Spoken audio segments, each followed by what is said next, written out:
Welcome to the New Orleans Saints podcast, presented by Rouse's Markets.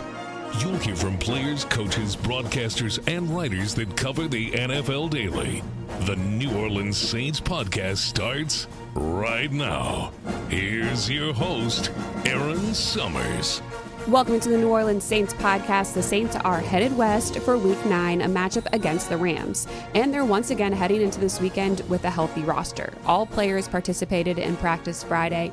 3 will be questionable heading into the game: Alvin Kamara, Alontae Taylor, and Rashid Shaheed. But head coach Kellen Moore said they were trending well. The good news is that running back Devin Neal goes in without a designation and got more reps at practice this week, and we'll look for that to continue in the game Sunday. Remember, last week, the Saints only had 2 running backs dressed. We'll see if they elevate anybody from the practice squad on Saturday going into this one Sunday. The Rams are coming off a bye week, most recently playing Week 7 in London. Quarterback Matthew Stafford led the team to a 35-7 win over the Jags. Rams head coach Sean McVay confirmed Friday that wide receiver Puka Nacua will return for Sunday's game. Nacua was injured Week 6, only missed out 1 game in London. He had a low ankle sprain. He's got 54 catches for 616 yards this season. He has been their go-to option as a receiver alongside Davante Adams, but they were able to spread the ball around a lot in their last game. So we'll see how things pan out for the Rams and where those touches go on Sunday. For my guests today, we have NFL Network's chief national reporter Steve Wyche and Rams reporter Erin Coscarelli. Both join me to preview the upcoming weekend in LA. And Austin Pasco, our senior manager of youth football development, sits down with this week's coach of the week, Kendall Mouton from West St. Mary High School. Here's Steve to start things off. Steve, thanks for jumping on the New Orleans Saints podcast for me. I appreciate it. How are you doing going into this weekend? We're Week 9. Week 9. How about that? We're about to enter the true midway point with all the buys and everything going on, and just a really peculiar year because, Erin, it seems like more teams are either in it or out of it. Like a lot of the mystery that we usually have at this point in the season almost seems like it's not there right now. Still a little bit, of course, a lot of season left to be played, but just a really, really interesting season. Not a lot of mystery around the Saints' next opponent in the Rams. They're doing very well, led by Matthew Stafford. He's in MVP talks. It's crazy. He's in his 17th season. Kellen Moore used to be his backup, and now he is facing off against him as a head coach. So there's many weird storylines like that going into this one. What have you seen from Stafford and the way he's leading this Rams squad? He just looks great. He looks great. He seems to be having a ton of fun. Who knows? It's maybe his last year. So, I mean, he always has that attitude, but he really seems like he's like, okay, let's go ahead and do it. I mean, the connection him and Puka Nacua had before Puka got hurt. Puka's coming back this week. With Davante Adams, he just looks like he's having a blast. And so when you see him out there doing that and playing as well as he's played, it just kind of goes to show you, man, like when you're a football player, there's nothing you enjoy more than being out there and doing your thing. Sean McVay is one of those coaches that's praised for his offensive ability and what he's done with this team. But when you look at the defense and the defensive line especially, and how solid they've been, how much easier does that make things for the offense? Well, it absolutely does. And first off, when you think about it, it's been 2 years since Aaron Donald retired. And everyone thought that they were going to fall apart because Aaron Donald was gone. Well, they've done such a great job of drafting, the Jared Verse and Byron Youngs and Braden Fisk and guys like that, who you can rotate all the way through and just put pressure on quarterbacks and stop the run.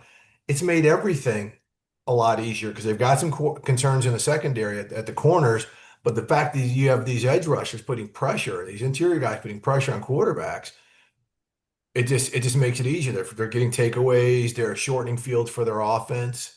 It's a lot of the things that the Saints defense used to do back in the day, not too long ago in terms of giving their offense opportunities to put points on them. The defensive line right now with 26 sacks, they are creating a lot of pressure, making it very difficult for opposing quarterbacks. And you mentioned the giveaways, takeaways. Saints have given it away 12 times. And the Rams, they've taken it away 10. So that's not a great number for the Saints. And they're going to be going into a game where they have a new quarterback and Tyler Shuck. How important is just ball security going to be in making It's good decisions? it's everything. I mean, look, the NFL nowadays, your coach, all the coach speak is take away turnover margin and red zone defense. And so the key thing for the Saints, besides protecting the football, is running the football, something they have not done well. And so if you're asking this rookie quarterback to go up against that defensive front and throw it more than 32, 33 times, it's not necessarily the recipe you want to have to win. The running game has been something they talked a lot about this week. They know that they need to lean into it more, stick with it longer, but part of that is not getting behind in a game, starting Right. faster. So there's that caveat as well. Being on the road against a team who's just coming off a bye, how much is that going to be a factor? Are they going to be fresh or are they going to be maybe lagging because they haven't played in a week? Well, we'll see, but I think they're going to be fresh because again, they're getting Puka Nacua back from Mm. injury, and he just does something. Just his whole aura, his presence does something to the energy. Sean McVay, as you mentioned, is a great coach. He'll have them ready. The weather's been great out in LA, so everyone's feeling good about things. Even though Stafford may be down for the Dodgers, take the L to the Blue Jays because his best friend is Clayton Kershaw. Um, but I mean, just the whole bye plays into everything too, because now Mhm. the Rams know they've got to get going. They've got a good team, but Seattle's not going anywhere. San Francisco's not going anywhere, and they've got to keep pace. This is a game the Rams should win, but again, it's an any given Sunday type of thing too. Well, those opponents are coming up in the next couple weeks for the Mhm. Rams. So maybe are they looking past the Saints and the Saints can catch them? I'm looking for some I positive vibes don't, here. I don't think that's going to quite be the case. Um, that's one thing that Sean McVay's done really well with his coaching is keeping these guys on schedule week to week. That is a hard thing to do. You never know. People may say, "Oh, they're starting a rookie quarterback. They're coming to our home. We don't have to gear up as much." It could happen. I mean, human nature is human nature. Um, but I just think that, one, the Rams team is so young on defense. Those guys want as many snaps as they can. They're well coached. Um, and like I said, we started this off, Matthew Stafford. This might be it for him. He may only have 10 more games in him. Mhm. So I don't see it, but you never know. We've seen crazier things happen. Yeah, no, that's fair. When you look at the Saints and how their season has gone, new head coach, the big changes at quarterback before the season even started, Mhm. and then where they're at now, turning to Tyler Shuck, it looks like there's not going to be this back and forth between them. What do you like about how Coach Moore's handled that situation and making the change? I think he handled it well. I mean, because I think a lot of people were calling for it earlier when the wins weren't coming, but I think now they kind of know where the team is, and it's like, okay, let's figure this out. Spencer Rattler did not play poorly. Mhm. It was just a matter of, okay, we're at the halfway point of the season, got one win. Let's see what this kid can do because when we get to next year, we may have to make another move at quarterback. If it seems like Tyler Shuck is not our guy, or if he is our guy, we can start game planning at other positions. Right. So you're looking to the future while you're also trying to stay competitive because as crazy as it sounds, the NFC South, I mean, Tampa looks great, but the NFC South is still kind of there for the taking as well. Hmm. And the Saints have only played one division game. That was last week against the Bucks. The Mhm. defense did very well, holding Baker Yep. Mayfield to just 212 yards and the team to 16 points. So that repeat performance from a defense against obviously a very high-powered Rams offense would be helpful for rookie Tyler Shuck in his first start. Well, it would be, and let's not forget, like Brandon Staley is, he's a Vic Fangio disciple, and they were the first defense back in, gosh, was it 2019 when the Patriots beat the Rams in the Super Bowl? I forget, but they were the first defense used at 5 and 6 man front. That was a Brandon Staley, Vic Fangio Mhm. design when they were with Chicago. They gave the Rams hell with that, and the Patriots duplicated that in the Super Bowl. So Brandon Staley, remember, he was on this Rams staff. He knows what they like to do. They are a little different of a team, but there's some familiarity there, which defensively for the Saints, with the defensive and the prideful personnel they have on that defense, that can make things very difficult for Los Angeles. I talked to Staley about it, and he said Sean McVay is one of his best friends, that they know each other very well. So it is going to be an interesting dynamic there. You mentioned the potential for looking for another quarterback even next year if things don't go as well as we hope they do in the next few weeks here. The Saints have had 9 different quarterbacks since Drew Brees in 2021, still trying to build forward from that era and I think figure out what this new team is going to be like under a new head coach. Yeah. What do you think that, the Saints fans can hang their hat on right now as they're trying to be excited about where we're at? Well, I think right now they really need to see what Tyler Shuck has for them. That's the big thing because this great quarterback class we thought was coming out in the draft Mhm. in the preseason doesn't look like the great quarterback class we thought it would be. Yeah. Arch Manning's probably going to stay in college. Lenore Sellers at South Carolina. We don't know if he's coming out. Like, we don't know how any of this works, and we don't know if that's the type of quarterback Kellen Moore wants to play with. I think Kellen Moore is a hell of a coach. I think he has proven himself to be just a great coach. It's just a matter of getting the proper personnel in there. I think coming into the season, we knew that the Saints were going to have some struggles offensively once Derek Carr decided he was going to retire. Mhm. But this is where they've got to figure out also, okay, do we want to put our resources into the draft on defense and get a free agent quarterback who could pop open? Mac Jones is somebody, who could become available from San Francisco, who's played very well since Brock Purdy is their guy. There's going to be some of those guys we're seeing in the same Daniel Jones, Sam Darnold type of mode who could be available, who could hold it down for a couple of years as well. So that's why this Tyler Shuck move is very intriguing Mhm. for Saints fans. Again, if he can play, that's great. You can address all the other positions. If he can't play, then we'll figure out the path you're going to take via free agency or the draft.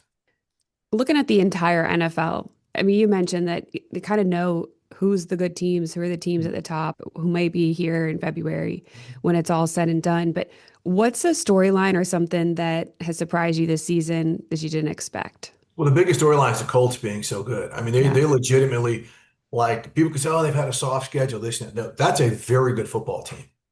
When I saw them come out to LA and what they did to a very good Chargers team, just took them apart. Mhm. They run the ball well. Daniel Jones has been fantastic. Their defensive front is really good. Their offensive line is really good. And we all know Shane Steichen is a very good coach. So that is a number one, the big surprise.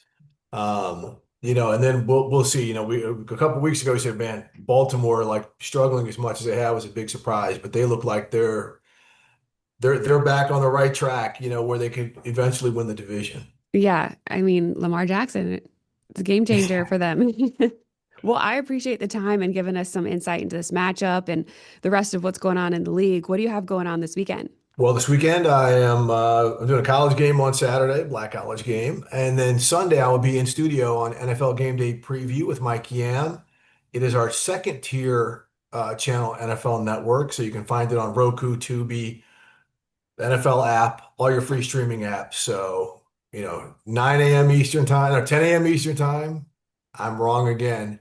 11:30 a.m. Eastern time. I got my time zones messed up. You can catch us on the NFL channel on those free streaming apps. Perfect. It would be 10:30 our time, so you kind of had it right, Central Time. Okay, so 11:30 Eastern. So there we go. Yeah, exactly.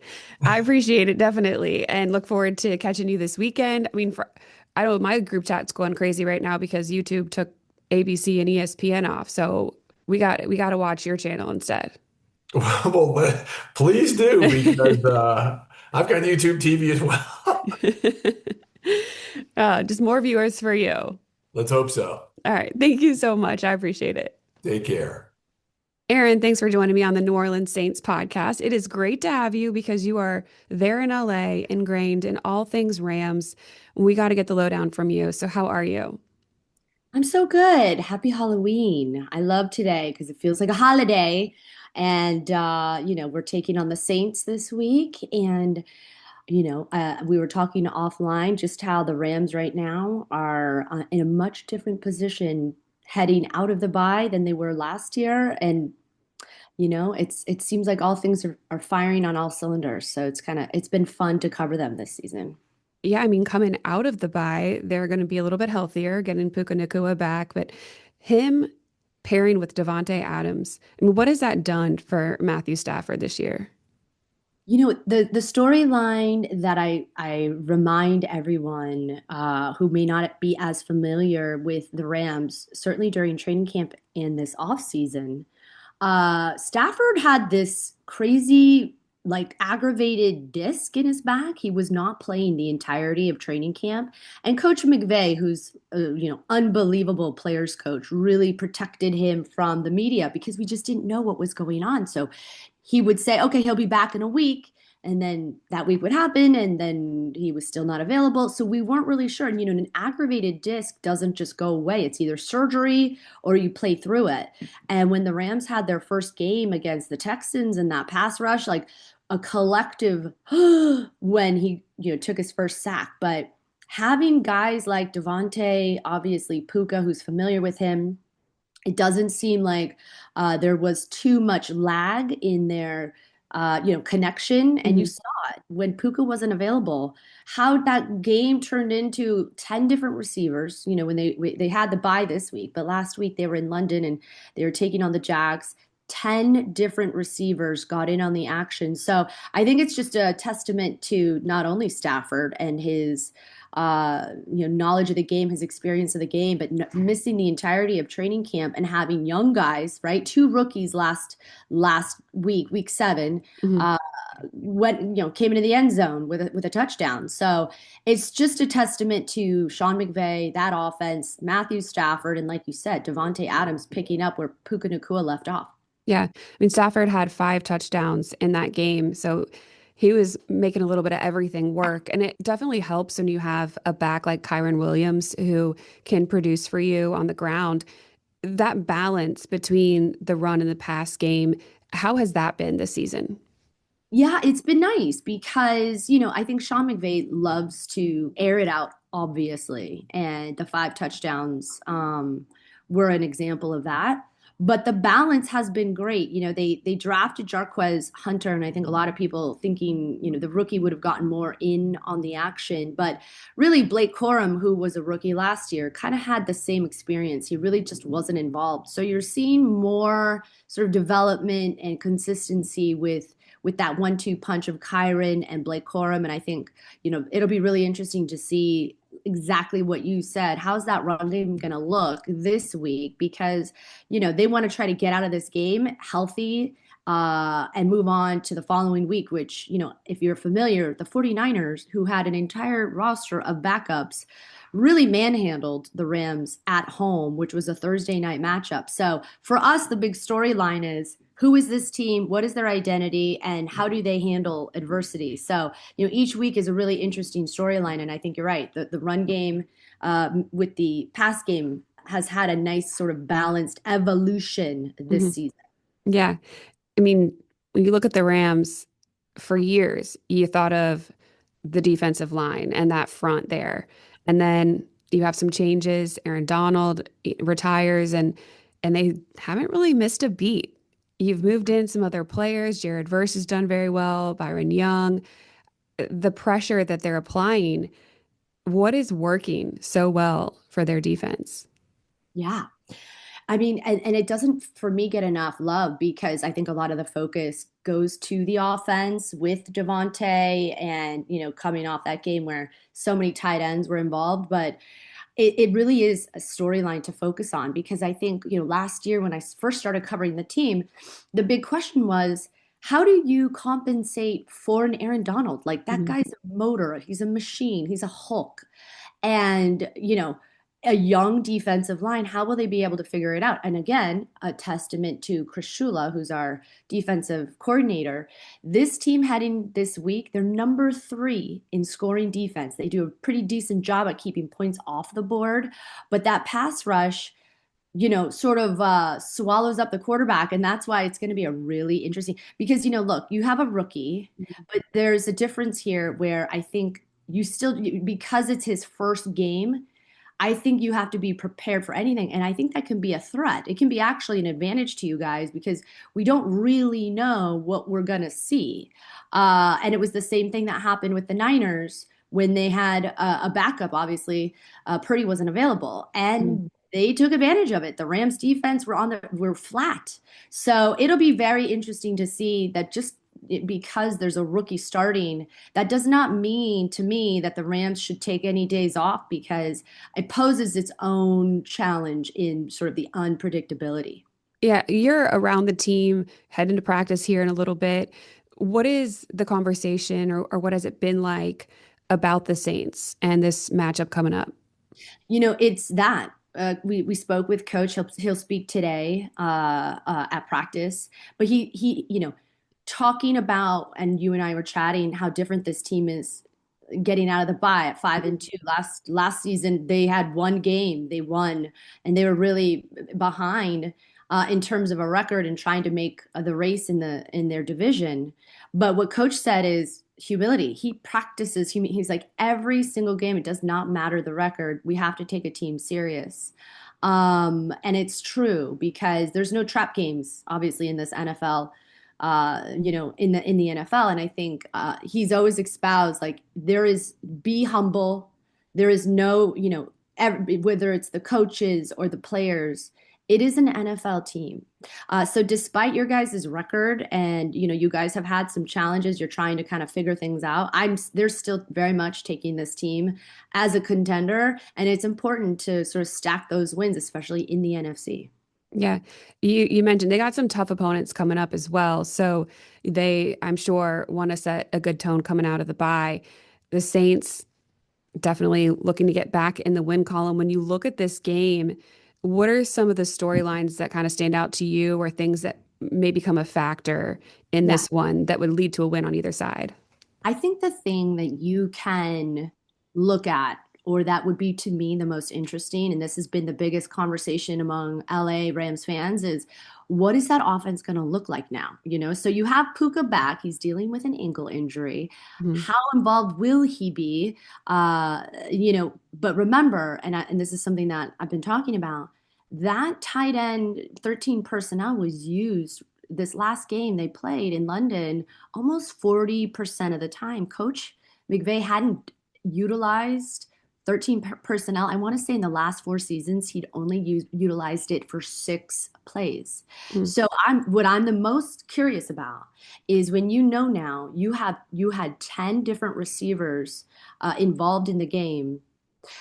But also keep in mind, Tutu Atwell is on IR, so Tutu will not be available. Who steps up in Tutu's place?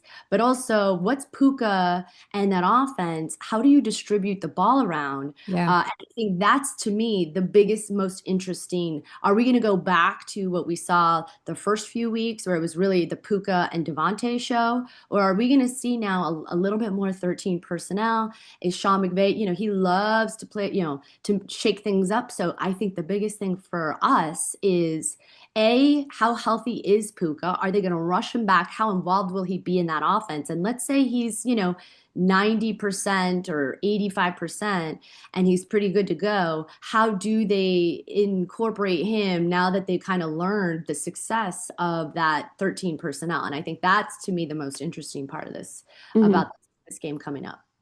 How familiar are you with Brandon Staley? Because he was there for a year as the defensive coordinator. So he's familiar with the Rams. Do you think there's anything that can be taken from just the relationships and the knowledge that he and McVay are going to have of each other? I think you're right. These guys are familiar with each other. They're friends. They talk all the time. But when it's game day, I don't know. I think if there's a familiar, you can't say you're too familiar with Sean McVay, because I think he's always going to change things up. He's going to keep you guessing. Mm. When I was talking to the players on Wednesday, I asked if Coach was dressed up as a Halloween costume, what would Sean McVay go at, for Halloween? And a lot of them said Michael Myers. And I'm like, ooh, so he's scary. He's a little serious at times. He can be funny, but I think he's going to, try to mix things up and use this game as an opportunity to see, what this team's going to look like down the stretch. So I think the familiarity of both coaches, their relationships, the respect that they have for each other Mhm. definitely adds to the mix of storylines when it comes to this game for sure. Yeah. Going into this game, I mean, turnovers have been a huge issue for the Saints in the past couple. And right now in the season, they have 12 giveaways. It's something that the Rams have done well, making sure that they don't give it away and then also taking it away. It's something that can be a great equalizer in a game. So starting fast, winning that turnover battle, I think those are all things that, the Saints have been focused on here this week and going up against a team like the Rams. And it's been fun talking to Tyler Shuck because he's just excited to get on the field, get a full week of first team reps, and go play a Rams defense that is extremely good. I mean, he's like, it's going to be a great opportunity just to like let it rip and see what I got. So I think we're in for an interesting game. You alluded to it. We don't exactly know what Shuck is and what he's going to bring. Yeah, I mean, and I think for us, what do you think he's going to try to do? Because I think it's no easy feat, and it's not lost on me that today is Halloween, and we're talking about a rookie starting against that Rams pass rush, like you alluded to as well, which is pretty scary. Mhm. You know, I think when it comes to the turnover battle, we're still wanting to see from the Rams those turnovers and capitalizing on them, but turning them into points. The Rams have had some issues offensively in the red zone, some untimely penalty issues. They're trying to clean those things up. They did certainly in London against the Jags team, but I think for us or for the Rams, capitalizing on those takeaways, and turning them into points is something I think that they're going to try to focus more on.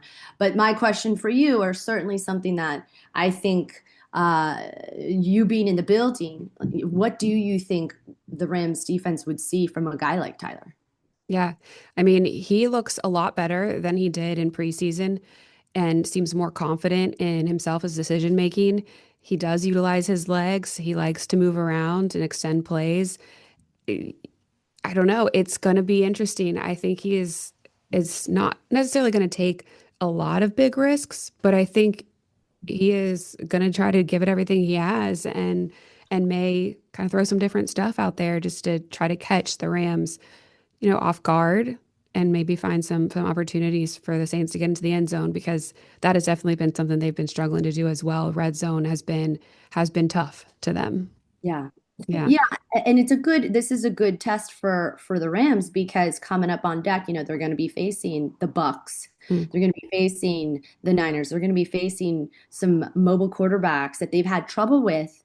Their two losses were against the Eagles and the Niners. So I think focusing, the biggest addition for the Rams, certainly on defense, was adding a guy like Landman and Poona Ford and really shoring up that middle of the defense. And I would say that's probably their biggest issue, in addition to having some depth issues in the secondary with Mhm. Akella Witherspoon going down, and then they just recently added Roger McCreary in during the leading up to the trade deadline. So those are little things, or they can be big things that I think they need to clean up, especially heading into a few of the opponents that are going to have maybe some similar characteristics to Tyler for sure. Yeah.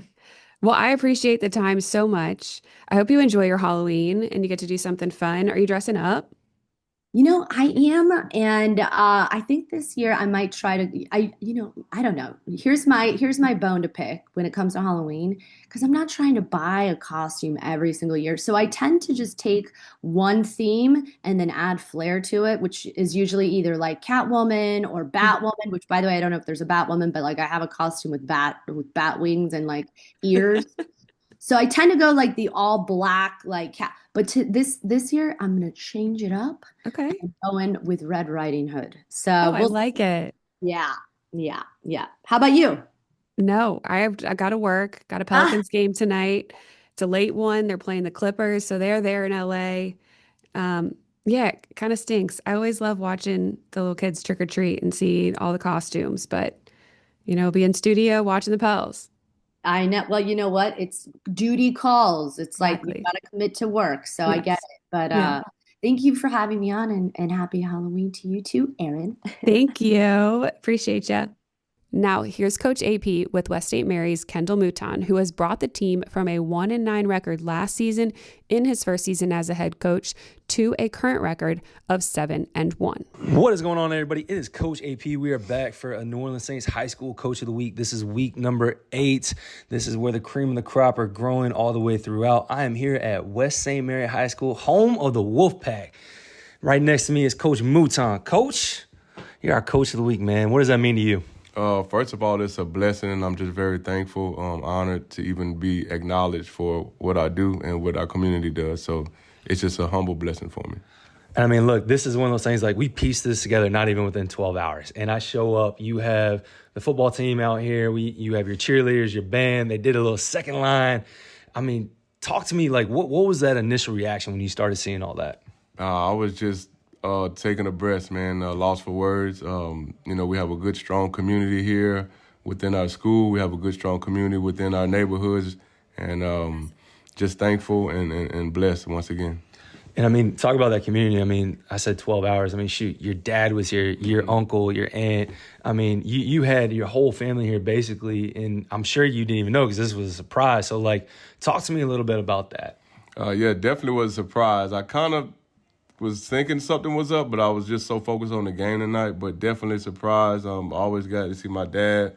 My grandmother was here, my uncle, my wife. My daughter's in the band. That's what we do it for family, and that's what we are here at West St. Mary family. That's perfect, man. Talking about that community aspect, I mean, let's get into it now. So, like, how ultimately did you start your coaching career? I think I was born a coach, or definitely born a football player, and just naturally, after the game was done for me, just transitioned into a football role. Tried to go to work and everything, but something was always missing, and God brought me back to the sport. And so, with that, you played in college, yes, sir. Right? You played at Louisiana Monroe. What was that career like? Like, what did you see that ultimately led you into coaching? I seen that I could do it at UL Monroe. Just had some great coaches there. Steve Farmer, he coaches at UL. Coach Manny Michel. Those guys kind of were like mentors then. When we would just get on the board and just talk, football. And I seen that, I could possibly be in, the coaching circle one day. And with that, you came here, the program wasn't doing great. And now you got a few wins last year. Now you're 7-1. Mm-hmm. Like, what happened? The main thing that happens, we changed our mindset, and we got to work. We got from a losing mindset to a winner's mindset, and our work ethic has went from, a negative to, we're kind of working where we want to work now. We can still do better, and we're going to do better, but it's just the mindset and the work ethic and holding each other accountable. All of the pillars of a good program just installed here. And, like, talk about those pillars. So, like, your coaching philosophy, like you said, it was a losing kind of culture. You're kind of down, and now you're, like, uplifting, right? And you're on that Mm-hmm. great track. Mm-hmm. What was those, like, key little things to change that culture? Mindset, definitely. First of all, if you got to think it and believe it to achieve it, and just kind of taking a page from Saban, like the process. Not necessarily worried about the outcome of the game, the win or the loss, but enjoying practicing, enjoying weightlifting, enjoying training, enjoying getting better. If you take care of those things, then the wins will come. So going back just a little bit, now you brought up Saban, you brought a few other coaches up that were at Louisiana Monroe. Who was, like, that one coach that, like, hit it for you, that, like, you want to mimic everything that they did and, like, take a little bit and sprinkle into your coaching style now? Eddie Peach. That's my high school football coach. Rest in peace, Coach Peach. I went to high school in Texas, graduated high school in Texas. He really turned me into along with my father, turned me into the type of man I am today, working hard. And just, I can't say enough about Coach Peach, man. Just everything that he's taught me through just his words or just watching him is definitely Eddie Peach, hands down.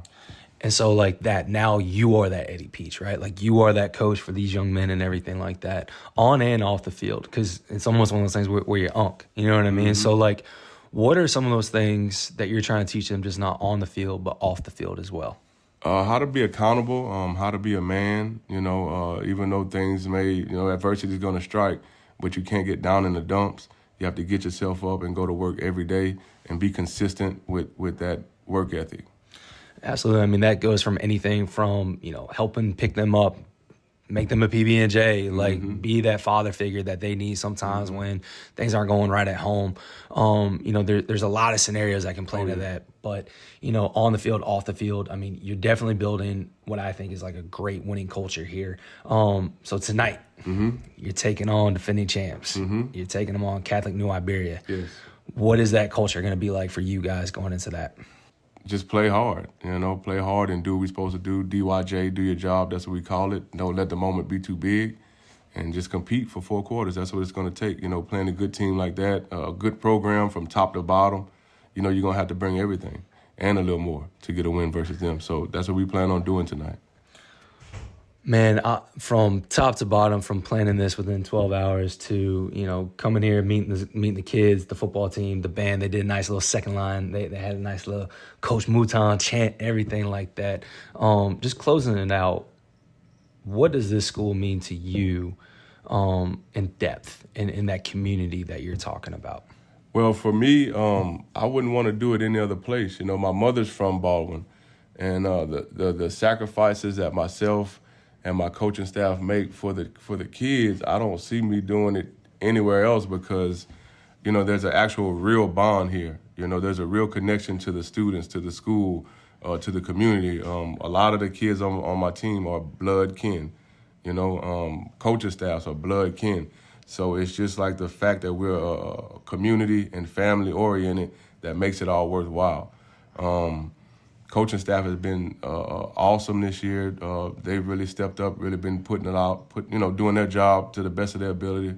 Not only did we build a football team here in culture, we also built a coaching staff here. And, we're not satisfied. We just want to keep getting better. But I just appreciate, everything around me, from the students to the athletes to the band to administration, definitely my coaching staff. I'm definitely grateful for the Lord putting those men into my life. Talking about that football culture, man, it's bigger than just the football team. It's everybody that goes into it. So, look, Coach, we appreciate it, man. Good luck tonight. Good luck to the rest of the season. And, hopefully we'll see you in the Superdome come the second week in December. Yes. All right, man. Well, I appreciate it once again. Don't forget to tune in to the Saints pre- and post-game show at 2 o'clock on NewOrleansSaints.com with the later 3:05 start. That is that 2 o'clock pregame show, and then Scott Shanley, John DeShazier will be there after the game to break everything down post-game. I will be on Pelicans duty. But as always, thank you for listening, and let's go Saints. Thanks for listening to the New Orleans Saints podcast presented by Rouse's Markets. Join us 3 times per week on NewOrleansSaints.com, the Saints mobile app, or you can download the podcast on iTunes. We'll see you next time, right here on the New Orleans Saints podcast, presented by Rouse's Markets.